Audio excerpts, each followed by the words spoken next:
Hi guys, it's Nina from VRFocus, and I am joined by... Hi guys, I'm Adrien Sadaka, co-founder and CEO of Timescope. So tell me a little bit about Timescope. I just tried it out, and the idea is that you go and travel through time using virtual reality, but it's on the spot. Exactly. Every Timescope is related to a specific spot. So Timescope is a time travel machine based on virtual reality. So it's a VR kiosk that contains a VR display inside and which is designed for public spaces, outdoor as well as indoor spaces. And in those places, we help people see through times. They can travel back in time on site and see exactly what they would have seen from the eyes of someone centuries ago or from the eyes of someone from the future on specific sites also. That's great for educational purposes, for tourists. Is this available right now? Yeah, it's available in 15 locations in France now, in Paris, in Le Havre, also in Lyon airport or in Toulouse. And is it in French or is it in various different languages that you can? No, we can on every interface. We have several languages available, and you always have the English version, so you can try it out. What made you think of the idea? Because in the future, I reckon that there will be some glasses and it'll be augmented reality. Yeah. And then suddenly, all of that information will be overlapped on real life. So how come you decided to go with virtual reality? Actually, it's based on a personal experience. We traveled a lot. My co-founder and I, we are very good and old friends. Traveled a lot, and we felt a little bit frustrated about our experiences on several historical sites. There are often construction programs, renovation programs, there are lots of tourists, so you can't really figure out how it was in the past. And VR is really powerful in terms of feeling of presence. You really feel like you're inside the environment that you're watching.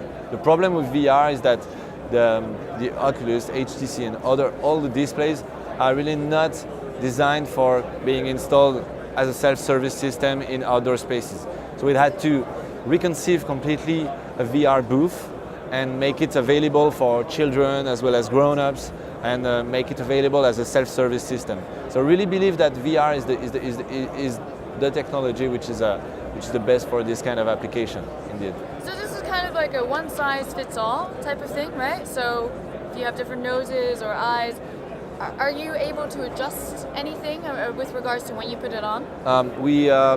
For the moment, we are in a universal type of display. So you can wear your glasses, or you can not wear your glasses, which is most of the case complicated with a VR headset. Yeah. And in the future, maybe we will adjust to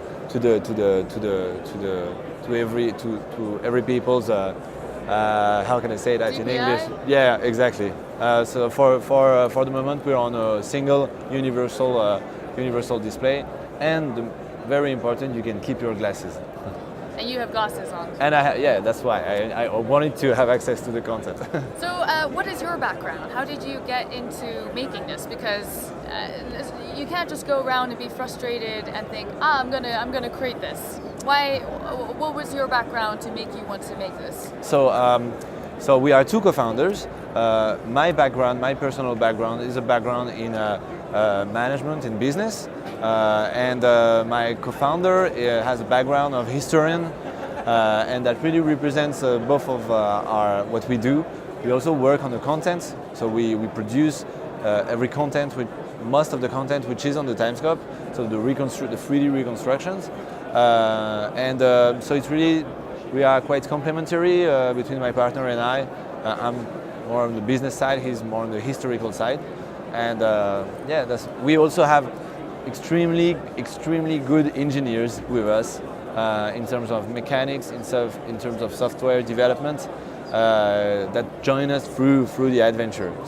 So what is it when we're looking at Timescope and we go through an experience? Everything that we're seeing, is that built in Unity or Unreal Engine, or what are we looking at? So everything that you're looking is accurate, very important. So we work on every reconstruction we have a process of content creation when we find a local referent who's a historian or several historians depending on the complexity, and then we define a script, a storytelling, an atmosphere, etc. And then we start to work on the 3D models, etc. We work on Maya mostly, and then we use Unity to create interactions into the content. Interactions into the content? Yeah. So do you interact, can you interact with the... Yes, you can, for example, on some of our contents, you can see, depending on when you're looking, you can have some data, giving you some data about... So it recognizes the gaze and where you're looking at? Exactly, okay. Exactly, yeah. Wow, well, I think it's a great concept. Is it free for people to use when they go into one of these Yeah, machines? it's free. Actually, we are on a B2B2C model, so we rent the timescope to cities, to historical sites, and then they give access to it. But there is also an option for our customers who are the cities, etc., to incorporate a payment system and to cash in the money from the users. But for now, it's 100% free. That's great. So have you gotten good feedback from the places where you already have Timescope? Yeah, we have really great feedback. We have a feedback interface at the end of the experience, so every user can give his opinion. We have 95% of the people who like the experience, so it's really big in terms of customer satisfaction. And we also have, among those people, we have 75% of those people who say that's wow, because that's one of the choices which is possible.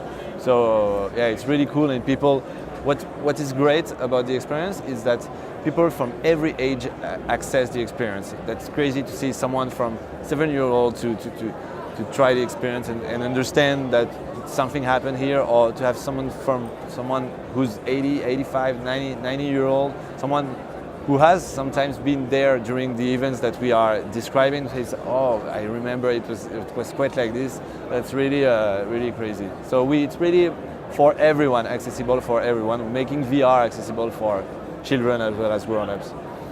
So this is an outdoor sort of virtual reality thing. I don't think I've ever seen anything that is based on actually being positioned outside. How do you guys do with different types of weather and the fact that you've got your optics outside, and does it get dirty when people try it out, hygiene-wise? That's really a complicated thing.